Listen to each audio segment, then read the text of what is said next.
السلام علیکم۔ As usual میں اپنے اپڈیٹ کے ساتھ حاضر ہوں۔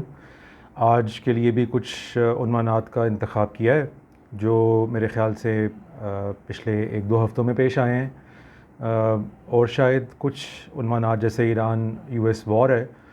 اس کے اوپر چونکہ مجھے کم ہی موقع ملتا ہے ویڈیو بنانے کا، تو شاید 2 3 4 ہفتوں کی جو ہے کارگزاری کور کرنے کا موقع ہے۔ چلیے شروع کرتے ہیں۔ سب سے پہلے ایران اور یو ایس وار کو لیتے ہیں۔ آپ کے علم میں ہوگا کہ حال ہی میں پاکستان کے ایفرٹ سے ایک مرتبہ پھر امریکہ اور ایران کے درمیان ایٹ لیسٹ خبروں کی حد تک ایک معاہدہ تقریباً نتیجے فائنلٹی کی طرف جاتا ہوا نظر آ رہا ہے۔ امریکی صدر ٹرمپ نے اس کے اوپر متعدد ٹویٹس کر چکے ہیں اب تک، اور وہ بھی یہی کہہ رہے ہیں، اور انہی کی ٹویٹس کے ذریعے سے انیشلی دنیا جانتی ہے کہ دنیا کو پتہ چلتا ہے کہ کوئی معاہدہ جو ہے وہ اب قریب ہے ہونے کے۔ اس پہ تھوڑی سی بات کر لیتے ہیں، کیونکہ اب ہم تقریباً 3 ماہ ہو چکے ہیں اس جنگ کو شروع ہوئے ہوئے۔ اب ہم سمجھ چکے ہیں کہ ٹرمپ کیسے آپریٹ کرتے ہیں، ایرانی کیسے آپریٹ کرتے ہیں، ان کے درمیان جب بھی کبھی کوئی معاہدہ ہونے کی بات چیت چل رہی ہوتی ہے تو اس میں ایکچولی صداقت کتنی ہوتی ہے اور کتنی نہیں ہوتی ہے۔ تو اس پہ بات کرتے ہیں، کیونکہ دنیا کا بہت سارا ویسٹڈ انٹرسٹ ہے اس کانفلکٹ کو ریزالو کرنے میں۔ اسٹریٹ آف ہارموز سے دنیا کی انرجی نیڈز کی 20-25% گزرتا ہے،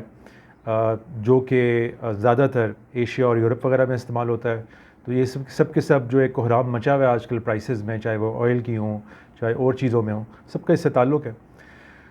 تو آپ کے علم میں ہے کہ حال ہی میں ہمارے فیلڈ مارشل صاحب ایران کا دورہ کیا انہوں نے، اور اسی دوران میں اچانک خبر آئی کہ امریکی صدر نے ایک معاہدہ اپنے تکمیل کے قریب ہونے کا اندیا دیا اپنی ٹویٹ کے ذریعے سے۔ اچھا، ان چیزوں پر اب میرے خیال سے ہم سمجھ چکے ہیں، جو بھی لوگ تھوڑا سا ہسٹری کا علم رکھتے ہیں، دی وے امریکہ آپریٹس اس کا علم رکھتے ہیں، اور خاص کر سے ٹرمپ کی پرسنالٹی کو پروفائل کر چکے ہوئے ہیں، وہ یہ سمجھتے ہیں کہ ان ٹویٹ سے ایگزیکٹلی کیا مراد ہوتی ہے۔ دیکھیے، ٹرمپ اس طرح آپریٹ کرتا ہے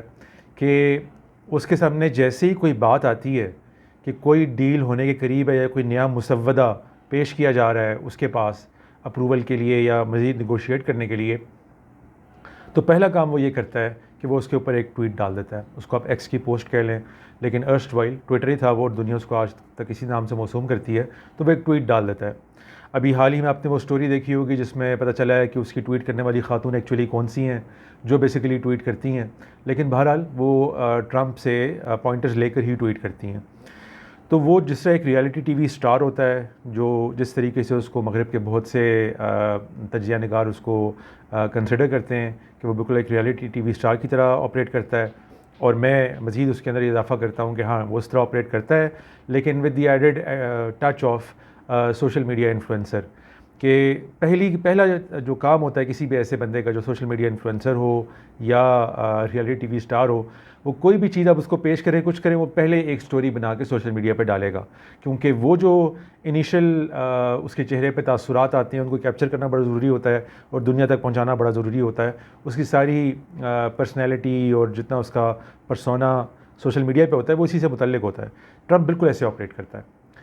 یہ جو مسودات پیش کی جاتے ہیں یہ بڑے گہرے تدبر کا مطالبہ کرتے ہیں۔ ان کی ایک ایک شق کو اچھے طریقے سے سمجھنا ہوتا ہے، دیکھنا ہوتا ہے کہ کس ایکسٹینٹ تک دوسرا ملک جو ہے وہ آفرز کر رہا ہے، اپنے پریویس آفر سے کس حد تک آگے گیا ہے۔ یہ سب چیزیں بعد میں ہوتی ہیں، پہلے وہ ایک ٹویٹ ڈال دیتا ہے کہ میں حملے کو روک رہا ہوں، جیسے اس نے استعفیٰ کیا کہ حملہ پلان تھا، بالکل ہم کرنے والے تھے لیکن ہم روک رہے ہیں کیونکہ ایک مسودہ آ گیا ان کی جانب سے، اور بہت عالی شان مسودہ ہے۔ اچھا، پھر آہستہ آہستہ ریالٹی سٹارٹس کیکنگ ان، اس کے پاس اس کی سیکورٹی ٹیمز آتی ہیں، اس کو بتاتی ہیں کہ سر اس میں تو کچھ خاص آفر نہیں کیا جا رہا، یہ پرانی چیز کی طرح کا ہے، یا مثال کے طور پہ جو جے سی پی او اے اوباما کا کیا ہوا معاہدہ آپ نے ختم کیا تھا، یہ تو اسی طرح کی چیزیں آفر کر رہا ہے، تو آپ عوام کو جا کے اپنی عوام کو کیسے مطمئن کریں گے کہ یہ آپ نے کوئی بہتر ڈیل کر ڈالی ہے۔ تو پھر اس کی مزید ٹویٹس آنا شروع ہو جاتی ہیں، پھر آپ کو آنے والی ٹویٹ سے اندازہ ہوتا ہے کہ ایکچولی صورتحال کیا ہے۔ تو وہ صاف پتہ چلتا ہے کہ جو کچھ میڈیا رپورٹس بھی آئیں کہ جب پہلے مسودہ آیا اور اس نے یہ ٹویٹ کر دی تو اس کے بعد اس کی نیتن یاہو سے بات ہوئی، اسرائیلی نیتن یاہو سے، اور اس نے اس کو کہتے ہیں کہ بہت ہی غصے والی کال رہی، نیتنیاہو بہت غصے میں تھے۔ اچھا، ان خبروں پہ زیادہ یقین نہیں کرنا چاہیے، یہ اکثر پلانٹڈ بھی ہوتی ہیں، اس لیے ہم اس کو قطع نظر کر کے آگے گزرتے ہیں۔ لیکن یہ بات تو طے ہے کہ اسرائیل کوئی معاہدہ نہیں کرنا چاہتا۔ وہ یہ جانتا ہے کہ حقائق اس کے خلاف ہیں، کوئی نہ کوئی معاہدہ کرنے کی ضرورت پڑ سکتی ہے، مگر وہ پھر ایک دوسرے طریقے سے اس کو نپٹتا ہے۔ وہ اس طرح نپٹتا ہے کہ وہ معاہدے کو اپنی حد تک کمزور ترین کرنے کی کوشش کرتا ہے، یعنی اس میں ایسی شکیں ڈال دے کہ اس کے بعد سے یا تو اس کو وائلیٹ قرار دینا ممکن ہو جائے اس کے لیے کہ مخالف نے وائلیٹ کر دیا ہے، یا اس دوران میں بھی اپنی تمام آپریشنز کے لیے جواز تلاش کرتا رہے اپنی ورڈنگ کی بنیاد پہ۔ جب وہ دیکھتا ہے کہ وہ یہ نہیں ہو سکتا تو پھر وہ کوشش کرتا ہے کہ کسی طریقے سے اس کے اندر کوئی ایسی چیز، ایسا مطالبہ ڈال دیا جائے جو دوسری سمت کے لیے مکمل طور پہ ناقابل قبول ہو۔ تو اب ہم دیکھ سکتے ہیں کہ وہ مطالبہ آ گیا ہے سامنے، وہ دونوں اطراف سے سامنے آ سکتا ہے۔ ایک طرف تو یہ ہے کہ نیتنیاہو نے ڈلوا دیا ہو، اور دوسری جانب یہ ہے کہ ٹرمپ کو خود اس چیز کا احساس ہو گیا ہو کہ چونکہ ایران کی طرف سے کوئی خاص اسٹرائیڈنٹ قسم کی آفرز نہیں کی جا رہی ایز کمپیئر ٹو JCPOA، تو پھر ابراہم اکارڈز کو بیچ میں ڈال دیتے ہیں۔ تو آپ نے وہ مشہور اس کی ٹویٹ دیکھی ہوگی جس پر آج بحث ہو رہی ہے کہ اس نے تمام عرب ممالک سے بشمول پاکستان اور ایجپٹ کے یہ مطالبہ کر دیا ہے کہ یہ سب کے سب ابراہم اکارڈز کو مان لیں۔ تو اس سے کیا پتہ چلتا ہے؟ صاف پتہ چلتا ہے کہ جو اوریجنل آفرز ایران کی جانب سے کی جا رہی ہیں وہ اس قابل نہیں ہیں کہ ان کو امریکی عوام کو اچھے طریقے سے بیچا جا سکے۔ تو اس کے درمیان میں ٹرمپ صاحب نے ابراہم اکارڈز کو ڈال دیا ہے کہ اس کے ذریعے سے ہم اگر یہ منوا لیتے ہیں کسی سے، تو وہ جو جتنی پرانی باتیں ہیں کہ 10 سال تک مزید انرچمنٹ نہیں کرے گا ایران، یا اپنی نیوکلیئر ٹیسٹ ہمارے حوالے کر دے گا وغیرہ وغیرہ، وہ سب باتیں بیک گراؤنڈ میں چلی جائیں گی، اور ابراہم اکارڈز کو منوا لینے کا اتنا بڑا واویلا کھڑا ہو جائے گا کہ لوگ پھر اس سے یہ مطالبہ نہیں کریں گے کہ آپ نے JCPOA سے اوپر کیا چیزیں اگری کرا لی ہیں ایران سے، آپ نے بھی تو وہی اگریمنٹ کروایا ہے۔ تو صاف پتہ چل رہا ہے کہ ان دونوں میں سے ایک وائے سے یہ چیز آ گئی ہے کہ یا تو ٹرمپ نے اگریمنٹ کو امریکہ نواز نہ ہونے کی بنیاد پہ بیف اپ کرنے کے لیے ابراہم اکارڈز ڈال دیے ہیں، یا نیتنیاہو صاحب نے اس معاہدے کو نہ ہونے دینے کے لیے یہ چیز ڈال دی ہے بیچ میں۔ اگرچہ ٹرمپ ابھی تک اس گیم میں لگا ہوا ہے کہ وہ ifs and buts ڈال رہا ہے اپنی ٹویٹس کے اندر، لیکن یہ بات اب تک کافی حد تک سامنے آ چکی ہے کہ اس طریقے سے وہ لے کے چلنا چاہتا ہے معاملات کو۔ آپ نے سنا ہوگا کل رات کو اس نے دوبارہ صدن ایران کے اوپر ایک حملہ بھی کیا ہے۔ ابھی تک اس کے بارے میں زیادہ تفصیلات تو معلوم نہیں ہیں، لیکن ان کا قول یہ ہے کہ انہوں نے سیلف ڈیفنس میں کیا ہے، جبکہ ایران نے کہا ہے کہ ہم پر ایک تازہ حملہ ہے جس کا ہم جواب دینے کا حق رکھتے ہیں۔ دیکھتے ہیں یہ بات آگے کہاں جاتی ہے، لیکن کہنے کا مقصد یہی ہے۔ دیکھیں، میں اس سے پہلے اپنی ویڈیوز میں بتا چکا ہوں کہ پچھلا جتنا وقفے کا عرصہ گزرا ہے اس جنگ کے اندر، اس دوران میں انٹیلیجنس رپورٹس کے مطابق امریکہ نے اپنے تمام بیسز کے اندر بے تحاشا دوبارہ ایمونیشن ری سپلائی کر دی ہے، جتنی چیزیں کم ہوئی ہوئی تھیں ان کو ریپلینش کر دیا ہے، اور بہت میسر قسم کی سپورٹ بھی گین کر لی ہے یورپ سے اسٹریٹ آف ہارموز کے لیے۔ تو اس لیے وہ ایک فل فلیش دوبارہ اٹیک کے لیے بھی تیار ہے، لیکن چونکہ وہ ایک اینٹی وار کینڈیڈیٹ کی حیثیت سے الیکٹ ہوا ہے، اور ویسے بھی وہ جنگوں کے معاملات سے نکلنا چاہتا ہے، وہ اسی پلیج کے اوپر الیکٹ ہوا تھا، یہی اس کی پوری پچھلے 20-30 سال سے سوچ رہی ہے۔ تو اب وہ لوگوں کو ایک اور جنگ میں پھنسانا نہیں چاہتا، اور پھر وہ عرصہ بھی گزر گیا 60 دن کا کہ جس کے بعد امریکی قانون کے مطابق اسے لازماً اگر اس جنگ کا کنٹینیو کرنا ہے تو کانگریس میں اور سینٹ میں چیزوں کو لے کے جانا تھا، وہ نہیں لے کے گیا، یہ کہہ کے کہ جنگ ختم ہو چکی ہے۔ تو اس لیے اب اس کے پاس اگر وہ جنگ کے لیے دوبارہ جاتا ہے تو دوبارہ اسی طرح کا ایک تو اس کو بہانہ بنانا پڑے گا کہ یہ نئی ہاسٹیلٹیز ہوئی ہیں، اس کے نتیجے میں پھر ہم چند چھوٹے موٹے آپریشنز کر رہے ہیں، جس سے اس نے پہلے اس کو آپریشن ایپک فیوری کا نام دیا تھا، فل فلیج جنگ کا نام آج تک اسی لیے نہیں دے سکا، تو اس طرح کی کہانی کرنی پڑے گی۔ تو یعنی کہ سب ہی اس کے پاس بڑی ہی آکورڈ ڈیسیجن کرنے کے لیے، جس میں وہ سمجھتا ہے کہ اگر کچھ پریشر ڈال کے ابھی بھی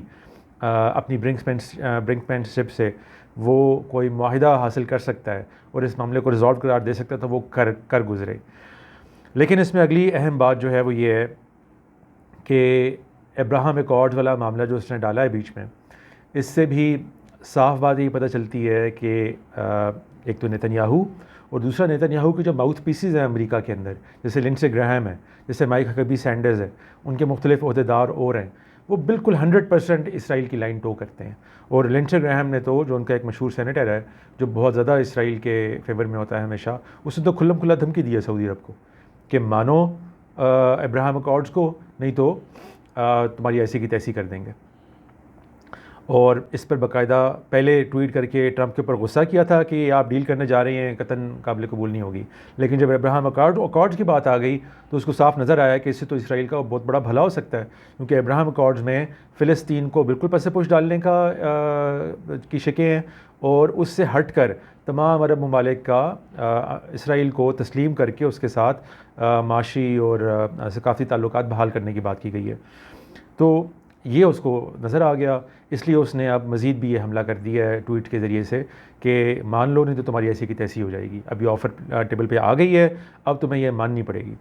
اس کے اوپر ابھی تک جو خبریں سامنے آ رہی ہیں وہ تو یہی ہیں کہ سعودی عرب نے اس کا صاف دوبارہ سے انکار کیا ہے اور اپنی پریویس پوزیشن کو دوبارہ اسٹیٹ کیا ہے کہ ہم اس وقت تک ابراہیم اکارڈز کی طرف بات نہیں کر سکتے جب تک فلسطین کے مستقبل کے بارے میں کوئی خاطر خواہ پیش قدمی اس معاہدے کے اندر نہ ہو.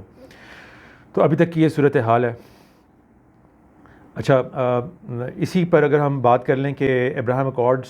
2020 میں اس کے اپنے سر ان لا جیرڈ کشنر صاحب جو بالکل ہی اسرائیل نواز ہیں, یعنی ان کی تو ہم اس سے پہلے ڈسکشن کر چکے ہیں کہ جیرڈ کشنر صاحب اس فیملی سے تعلق رکھتے ہیں کہ جب نیتن یاہو امریکہ میں آیا کرتا تھا تو کہتے ہیں کہ اس کو جیرڈ کشنر کے بستر پہ سلایا جاتا تھا اس کے گھر والوں کی طرف سے, اور جیرڈ کشنر سے کہا جاتا تھا کہ آپ ذرا آرام سے زمین پہ لیٹ جائیں. تو یہ زمین پہ لیٹا کرتا تھا اور نیتن یاہو کو اپنا بیڈ دیا کرتا تھا, یعنی کہ اتنے ان کے کلوز تعلقات ہیں. ان صاحب نے ابراہیم اکارڈ کروائے جس کو انیشلی سائن 4 ریاستوں نے کیا تھا, you a E, Bahrain, Libya اور سوڈان نے غالباً. سوڈان نے یو اے ای, بحرین, ہاں لیبیا اور سوڈان نے غالباً اس کو ریٹیفائی نہیں کرایا ہوا ابھی تک اپنی پارلیمنٹ سے. خیر سوڈان کو تو اپنے مسائل چل رہے ہیں, لیکن کسی میجر اور اپارٹ فرام یو اے ای کسی اور میجر ملک نے اس کو ریٹیفائی نہیں, اس کو سائن نہیں کیا. اور اس کی وجوہات بڑی واضح ہیں کہ یہ اتنا آسان نہیں ہے عرب ممالک کو منوا لینا اس چیز کو. اچھا, پھر مزید یہ کہ اس جنگ کے اوپر اگریمنٹ سے ختم قرار دینا, یہ میرے لیے بھی بڑی حیرت انگیز خبر ہوگی اگر ایسا ہو جاتا ہے, کیونکہ Israel has come a long way in achieving its goals. اس کے گولز کیا تھے؟ یہ کلین بریک میمو ایک آیا تھا 1996 کی بات ہے, جب ابھی نیتن یاہو پاور میں نہیں آ رہا تھا. جب وہ آ چکا تو اس کے لیے اس کے آنے سے پہلے یہ ایک میمو, ایک مسودہ, ایک ریسرچ اسٹڈی تیار کی گئی تھی امریکہ میں ایک اسرائیلی تھنک ٹینک کی جانب سے. رچرڈ پرل نے اس کو ہیڈ کیا تھا, اور اس کے اندر کلین بریک میمو کو کہا جاتا ہے, جس کو بعد میں بہت بدنام زمانہ کنسیڈر کیا گیا, کیونکہ اس میں 5 سالوں میں 7 عرب اور افریقی ممالک کے اوپر حملہ کرنے کی بات کی گئی تھی, تاکہ بیسیکلی کلین بریک سے مراد یہ تھی کہ وہ توڑنا چاہتے تھے ماضی کے اوسلو ایکارڈز کی نفسیات سے امریکہ اور باقی مغربی دنیا کو. یعنی اوسلو ایکارڈ میں تو لینڈ فار پیس کی بات کی گئی تھی نا, کہ آپ زمین دیں فلسطینیوں کو واپس اور پیس ہوتا جائے گا رفتہ رفتہ, اور اس کے لیے مختلف درجہ بدرجہ شکیں موجود تھیں. تو نیتن یاہو کے پاور میں آنے سے پہلے اس کو یہ تجویز کی گئی کہ اس کے بجائے ایک دوسرا پاتھ زیادہ فیزیبل ہے, وہ یہ کہ جتنے ہاسٹائل سٹیٹس ہیں آپ کے ارد گرد, آپ کے نیبرز میں, ان کو جنگوں یا انسرجنسیز کے ذریعے سے کمزور کر دیا جائے. یہ ایک دوسرا وائبل راستہ ہے جس کو پھر نیتن یاہو نے اور پھر بش کے ایڈمنسٹریشن نے بقول بہت سارے تجزیہ نگاروں کے اڈاپٹ کیا, اور باقاعدہ وہ پھر چیزیں سامنے آ گئیں ان کے ایک جنرل اور وولفووٹز وغیرہ کے ذریعے سے بعد میں 2007 کے آس پاس, کہ جس میں اس نے آ کے اقرار کیا کہ بھئی میں نے تو یہ 9/11 کے تھوڑے عرصے کے بعد وہ میمو دیکھ لیا تھا کہ جس میں بتایا گیا تھا کہ ہم نے 5 سالوں میں 7 ممالک پہ حملہ کرنا ہے. تو ان 7 ممالک پہ حملہ ہو چکا ہے, یا انسرجنسی سے ان کی حکومتیں ہٹائی جا چکی ہیں 6 کی, صرف ایک ایران رہ گیا.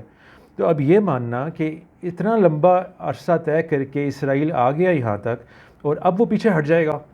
کیونکہ ایک اگریمنٹ امریکہ نے کر لیا ہے, تو ابھی ٹرمپ صاحب کو اسرائیل کی طاقت کا اندازہ نہیں ہے. جس کسی نے اس طرح کے معاملات ماضی میں کیے ہیں, وہ چاہے جان ایف کینیڈی ہوں, چاہے رچرڈ نکسن ہوں, چاہے اور لوگ ہوں, ان سب کا انجام ہماری نظروں کے سامنے ہے. یا تو ان کو مروا دیا جاتا ہے, یا الیکشن سے ختم کر دیا جاتا ہے, ان کی سیاسی قوت ختم کر دی جاتی ہے. ابھی حال ہی میں ہم آگے ایک ٹاپک ڈسکس کریں گے, تھامس میسی کا جو الیکشن ہوا ہے امریکہ میں, اس میں بھی اسرائیلی لابی کی طاقت سامنے آئی ہے. اس لیے یہ بات بہت حیران کن ہوگی اگر اگریمنٹ ہو جاتا ہے, اور اگر ہو بھی گیا تو اس چیز کا خطرہ ہر وقت باقی رہے گا کہ اسرائیل چند ہی مہینوں میں یا سال میں کوئی بھی بہانہ بنا کے اس اگریمنٹ کو وائلیٹ کرنے کی بنیاد بنا لے گا, کوئی فالس فلیگ آپریشن ہو جائے گا, یا کوئی اور اس طرح کا معاملہ ہوگا کہ جس کے نتیجے میں پھر سے وہ جنگ کرے گا, کیونکہ اسرائیل ایران میں صرف انارکی چاہتا ہے,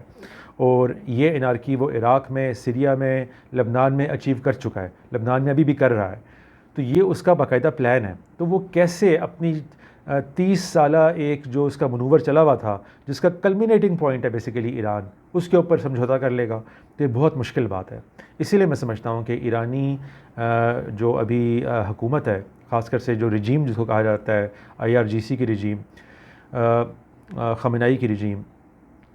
اس کو اس بات کا احساس ہونا چاہیے کہ اس کی ملک کی فلاح کس چیز میں ہے. اسرائیل جو چیز چاہتا ہے سونر اور لیٹر اس کو وہ مل جاتی ہے، وہ لے کے رہتا ہے. ایسے حالات میں ان کو یہ سارے آپشنس کنسیڈر کرنے چاہیے کہ کیا یہ بہتر نہیں ہوگا کہ وہ خود اپنی حکومت کو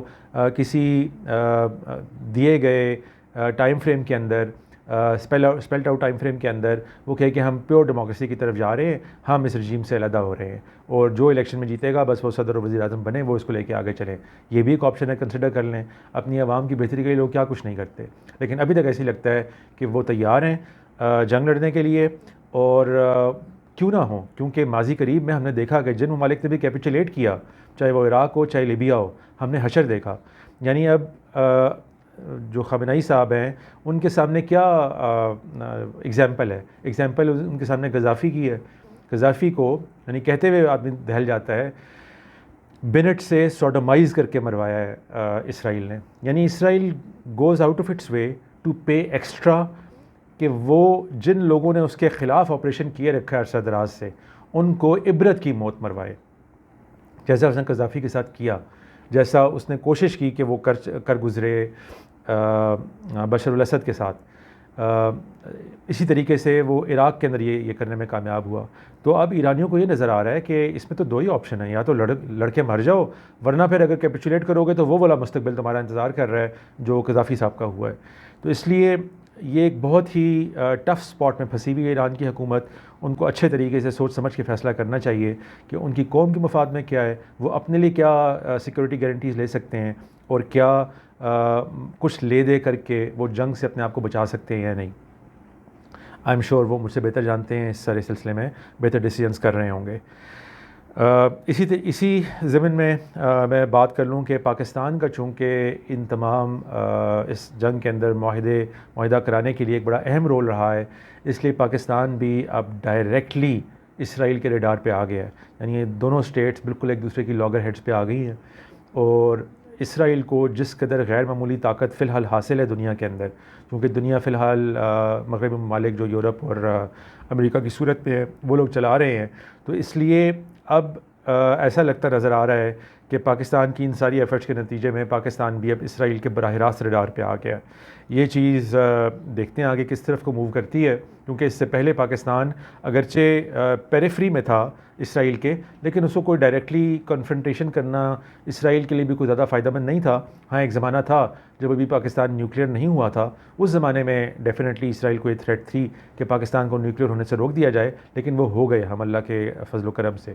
تو اس کے بعد سے اسرائیل نے اپنی عرب ممالک کی حد تک ہی اپنا سارا معاملہ رکھا ہوا ہے، اور پاکستان کو اس طرح آڑے ہاتھوں نہیں لیا. لیکن اب ایسا نظر آ رہا ہے کہ اس تمام گلوبل معاملے کے اندر اہم رول پلے کرنے کے بعد پاکستان اب اسرائیل کے ڈائریکٹلی ریڈار پہ آ گیا ہے. یہ چیزوں کو بہت زیادہ سنجیدہ کر دے گا. آئی ہوپ کہ ہمارے حکمران اور جو کوئی فیصلہ ساز لوگ ہیں وہ اس چیز کے بارے میں اچھے طریقے سے پلاننگ کر رہے ہیں، کیونکہ ہم امریکہ کے الائے ہیں، لیکن اسرائیل کو جو وقت حاصل ہے امریکہ کے اندر اور امریکہ کے اور مغرب کے سامنے، جس طرح کا وہ لاڈلا ہے اس طرح کا پاکستان کبھی نہیں ہو سکتا. بلکہ پاکستان تو بہت اعتبارات سے کافی حد تک لاسٹ نرو پہ رہا ہے دنیا کے ایک لمبا عرصہ. اس لیے جو فیصلے بھی کرنے چاہیے میرے خیال سے بہت سوچ سمجھ کے کرنے چاہیے. اچھا، اسی جنگ کے اندر ایک خبر سامنے آئی تھی، اس کو بھی موضوع بنا لیتے ہیں. وہ تھی جناب احمدی نژاد صاحب کی، کہ انیشلی کچھ پلان جیسے لیک ہوئے کہ جب امریکہ اور اسرائیل نے مل کے ایران پہ حملہ کیا تو ان کا خیال یہ تھا کہ جب رجیم چینج کرائیں گے تو احمدی نژاد صاحب جو ان کے ایک ماضی کے صدر رہ چکے ہوئے ہیں ان کو حکومت سونپ دیں گے. یہ بہت حیران کن بات اس لیے ہے کیونکہ احمدی نژاد صاحب سے کھل کے کوئی anti Israel, anti Zionist, anti American sentiment والا صدر ان کا آج تک نہیں آیا. ان کے ہاں اس کے علاوہ جتنے بھی صدور آئے، وہ روحانی صاحب ہوں اور لوگ ہوں، وہ سب بلکہ ڈپلومیٹکلی امریکہ کے قریب ہونا چاہتے تھے. وہ راستے تلاش کر رہے تھے کہ کس طریقے سے اس دشمنی کو ختم کیا جائے سوائے حمید نژاد صاحب کے. اس لیے بہت حیران کن خبر تھی. بہت سے لوگ تو اس کو سیریسلی نہیں لے رہے. بہت سے لوگ یہ کہہ رہے ہیں کہ یہ اسرائیل کی دراصل ایک چال تھی جس میں اس نے امریکہ کو پھنسانے کی کوشش کی کہ وہ ایک ہارڈ لائنر وہاں پہ بندہ لے آئے تاکہ سونر اور لیٹر وہاں پر ان کو دوبارہ حملہ کر کے انارکی لانے میں آسانی ہو. کیونکہ احمدی نژاد صاحب نے وہی حرکتیں کرنی جو وہ پہلے کر رہے تھے, شدید طور پہ اسرائیل کے خلاف, شدید طور پہ امریکہ کے خلاف. تو اس لیے. اور ایک تیسری سٹوری بھی چل رہی ہے, وہ یہ کہ یہ دراصل اب اسرائیل کے ایسٹ بن چکے ہوئے ہیں. ان کو چونکہ رجیم کے ساتھ کچھ اختلافات تھے جن کی بنیاد پہ ان کو نظر بند کر کے رکھا ہوا تھا رجیم نے, اس لیے پچھلے کچھ عرصے کی ایفرٹس کے بعد اسرائیل احمدی نژاد صاحب کو اپنے کاز میں کنورٹ کرانے میں کامیاب ہو گیا ہوا ہے, جو کہ بہت مشکل ہے بات ماننے والی. اور مجھے تو ایسا لگتا ہے, کم از کم میری پرسیپشن یہ ہے ابھی تک, کیونکہ یہ بات ویل نون ہے کہ احمدی نژاد صاحب کو اسی جنگ کے اندر باقاعدہ ٹارگٹ کیا گیا ان کے گھر کو, جس کے اندر وہ زخمی بھی ہو گئے, اور اب ان کے ویئر اباؤٹس کا صحیح طریقے سے پتہ نہیں ہے کہاں پہ. تو ان کو زخمی کرنے کا یعنی کہ کلیم یہ ہے کہ ان کو دراصل نظر بندی سے چھڑوانے کے لیے ان کے گھر کے آس پاس فضائی حملہ کیا گیا تھا, لیکن وہ انفارچونیٹلی تھوڑا سا امپریسائز ہو گیا اور اس میں وہ بھی زخمی ہو گئے. لیکن یہ بات بھی خاص کوئی ماننے والی نہیں لگ رہی. صاف لگ رہا ہے کہ اسرائیل نہیں چاہتا تھا کہ کوئی رجیم چینج ہو, کچھ بھی ہو, ادھر ٹوٹلی انارکی آئے, تو وہ اس کے سارے پلازیبل کنٹینڈر جو اس کے بعد سامنے آ سکتے تھے ان کو بھی مروانے کی وہ کوشش کر رہا تھا. یہ بات مجھے ابھی تک سب سے زیادہ پلازیبل لگ رہی ہے. لیٹس سی کہ ابھی اور کیا تفصیلات سامنے آتی ہیں, تو ان کو انشاءاللہ مزید بات کر لیں گے. اچھا, اسرائیل کو ایک اپ ہل بیٹل کا سامنا ہے بہرحال, کیونکہ غزہ کے اندر جو کچھ اس نے کیا, جو وہ ابھی لبنان میں کر رہا ہے, اور خاص کر سے جو مختلف فلوٹیلاز ابھی ریسنٹلی ان کے غزہ کی طرف جاتے ہوئے, جس میں یورپی بہت سے باشندے شامل ہیں, سوار ہو کے ان کے پاس جا رہے تھے, ان کے ساتھ بے رحمی اور برے سلوک کا کہ ویڈیو سامنے آئے حال ہی میں. ان کے بین گویر جو ڈیفنس منسٹر ہیں, ان کی جانب سے بہت سی غیر انسانی حرکتیں کرتے ہوئے دیکھا گیا ان کو ویڈیو کے اندر, جو انہوں نے پراؤڈ طریقے سے باقاعدہ خود شائع کیے. اور ان کے ایک اور جو میرے خیال سے فائنانس منسٹر ہیں اسموٹرچ صاحب, وہ اسی طریقے کے ایک نٹ جاب رائٹ ونگر ہیں. تو ان کے لوگوں کے خلاف ابھی حال ہی میں مغرب کے اندر بہت سارا واویلا اٹھا ہوا ہے, اور اسرائیل کی شہرت کو بدنامی مل رہی ہے, بدنامی میں کنورٹ کیا جا رہا ہے اس طرح کے واقعات کے ذریعے سے. تو دیکھتے ہیں کہ یہ اونٹ بھی کس کروٹ بیٹھتا ہے, کیونکہ یورپ جو ہے وہ اصل میں موو ہوتا ہے یورپی عوام اسی طرح کے ویژول سے. اس کو ہم پہلے ڈسکس کر چکے ہیں کہ کیسے جب سیرین وار اور اس طرح کی لیبین وار وغیرہ کے نتیجے میں بہت ساری میسو امیگریشن ہوئی مغرب کے اندر, جرمنی وغیرہ میں, تو ان کے ہاں کس طرح وہ ایک بچے کا, ایک فوت شدہ بچے کا بیچ کے اوپر جو جسم تھا, اس کے ویژول نے ان کو ہلایا. تو یہ ویژولز بہت اہم ہوتے ہیں. یہ آئے ہیں, اس سے بھی دیکھتے ہیں مغرب کے اندر کیا ایفیکٹ آئے گا. اور اگرچہ ان کی حکومتی لیول کے اوپر بہت اسٹرانگ ہولڈ ہے اسرائیل کی وفاداری کا, لیکن ان کے عوام پھر مجبور کر دیتی ہے اپنے حکمرانوں کو کچھ اقدامات اٹھانے کے لیے. تو یہ بڑا اہم ہے. اور اس سے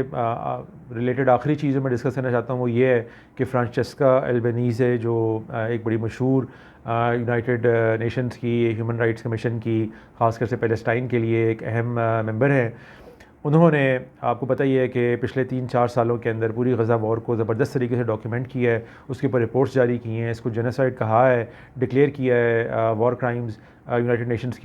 کے فورم کے ذریعے سے. تو ان کو امریکہ نے ٹارگٹ کرتے ہوئے ان کے اوپر مانیٹری سینکشنز لگائی ہوئی تھی پچھلے کافی عرصے سے. کوئی ہفتہ ڈیڑھ پہلے امریکہ کے کورٹ نے وہ ساری سینکشنز کو انلیگل قرار دے دیا, اور ایک خوشی کی ایک لہر دوڑ گئی لوگوں کے اندر کہ وہ بیچاری جو بالکل کچھ گروسری شاپنگ بھی نہیں کر سکتی تھی, وہ اب آزاد ہو گئی ان سینکشن سے. لیکن کل کی رپورٹ ہے کہ یونائٹڈ اسٹیٹس کی حکومت جو ہے دوبارہ اپیلز کورٹ میں گئی ہے, اور اپیلز کورٹ نے ان ساری سینکشنز کو پھر سے بحال کر دیا ہے. یعنی فرانچسکا البنیزے پھر سے دوبارہ بیچاری اپنی حق گوئی کی خاطر دوبارہ سینکشنز کا شکار ہو گئی ہیں. اور اس طریقے سے میرے خیال سے وہ ہماری دعاؤں کی مستحق ہیں کہ اللہ تعالیٰ ان کی مدد فرمائیں, ان کے لیے ان مشکلات کو دور کرنے کا کوئی راستہ پیدا فرمائیں.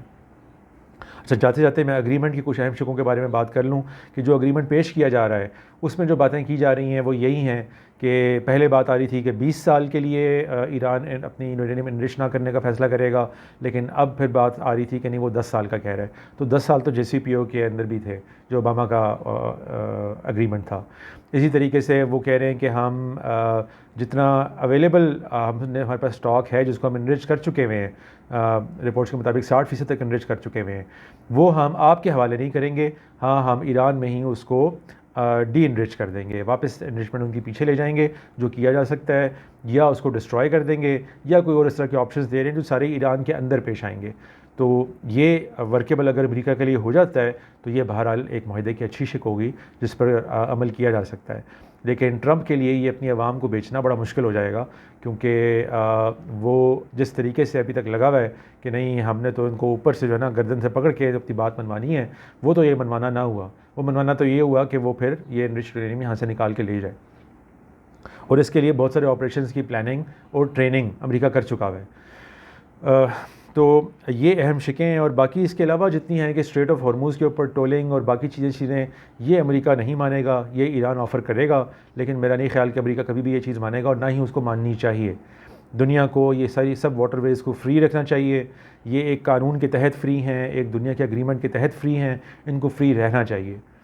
جیسے ٹرکی چارج نہیں کرتا ٹولز اپنے اس کے اوپر، جیسے اور اس طرح کی اسٹریٹ آف ملاکا میں چارج نہیں ہوتی. اس سے ایک کیسکیڈنگ ایفیکٹ آئے گا پوری دنیا کے اندر، جس کو پھر اوائڈ کرنا مشکل ہوگا. تو اس لیے میرا خیال ہے کہ یہ بات ایران کی اسٹریٹ آف ہارموز والی اگر وہ ڈالتے ہیں اس کے اندر، اس کا حصہ بناتے ہیں، تو بہت مشکل ہو جائے گا اس ایگریمنٹ کا اپروو ہونا، اور پھر جنگ کے سوا کوئی چارہ نہیں رہے گا. اس لیے I think they should play wisely. مجھے یہ چیز ناپسند ہے کہ ایران کو اس آبنائے ہرمز کی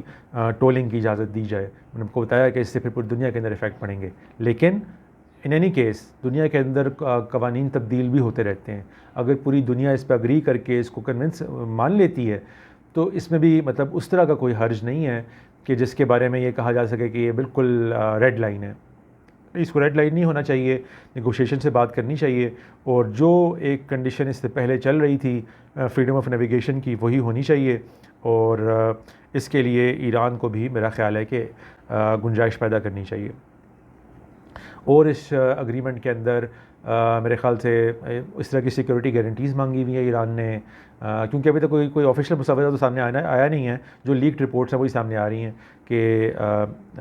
سیکورٹی گارنٹیز چاہیے ہوں گی. لبنان میں بھی جنگ کو ختم کیا جائے گا، جو کہ اسرائیل کے لیے بڑی بھاری بھرکم شک ہوگی، اور اس طرح کی بہت سی شکیں اس میں ڈالی گئی ہیں، جس کا مجھے ایسا ہی لگتا ہے کہ ٹرمپ نے انیشلی اپنی سوشل میڈیا انفلوئنسر کے رول کے تحت فائر کر دیا ہے ٹویٹ کے اندر. بعد میں اس کو اندازہ ہوا ہے کہ ایکچولی یہ کچھ خاص آفرز نہیں ہیں، پرانی والی چیزوں کو تقریباً ری پیکیج کیا گیا ہے اور معمولی سی چیزیں پلس مائنس کر کے تب بھی اس نے ابراہم اکارڈز ڈالنے کا کہا ہے، جو مجھے کسی طرف جاتے ہوئے بات نظر نہیں آ رہی، خصوصاً اگر ابراہم اکارڈز کو لنک کیا جائے گا. لیکن چونکہ اب وہ ٹیبل کر دی گئی ہیں تو اب یہ باتیں عرب ممالک کے لیے بھی بڑی سیریس ہو گئی ہیں کہ ان کو بڑا ایک بیٹھ کے سوچنا پڑے گا کہ انکار کی صورت میں کیا کیا ریپرکشنز ہو سکتی ہیں. کیونکہ میں نے آپ کو بتایا کہ جس طرح کا کنٹرول اسرائیل کا امریکہ کی فارن پالیسی میں ہے، اس کو مد نظر رکھ کے فیصلہ کرنا چاہیے.